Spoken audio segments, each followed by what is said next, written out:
Have you ever had this painful experience? You made a mistake on an exam and didn't have an eraser handy. You thought, luckily, there's one attached to the end of the pencil. But when you flipped it over and rubbed hard, oh my God! Not only did it not clean it, it left a huge, dark, smudgy mess.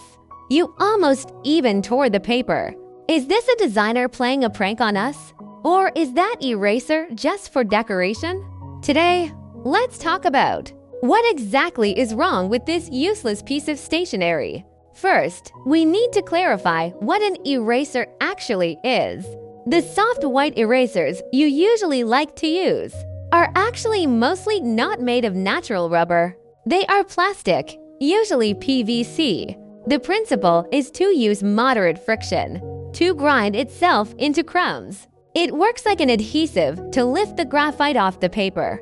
It's called self-sacrifice. It cleans the paper, but it gets shorter. But the one on the back of the pencil needs to be secured inside that metal ferrule to prevent it from popping off when you rub. Its material is usually made much harder, and it's mostly made of cheaper synthetic rubber.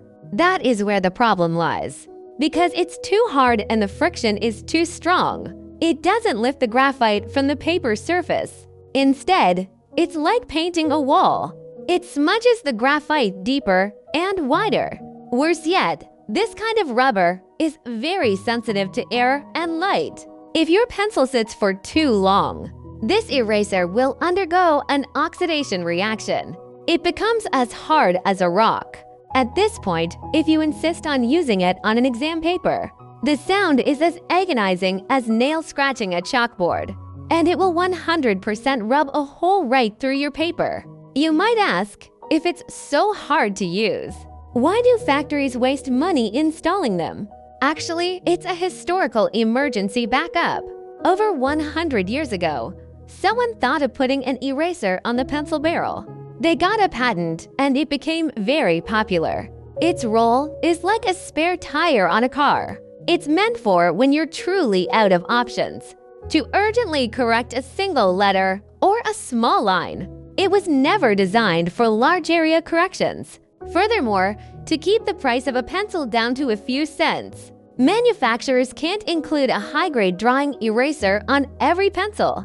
The cost would be too high. So, when you see the eraser on the back of a pencil, please treat it as the last line of defense. If it has already hardened and deteriorated, and never use it to challenge your exam papers. If you absolutely must use it, here's a little tip. First, rub off the hardened surface layer on a table corner or scrap paper to reveal the slightly softer parts inside. Use very light pressure when erasing. It might just save your life. Of course, the best way is still to properly buy a good professional eraser for your pencil case. That is the true guarantee for high scores.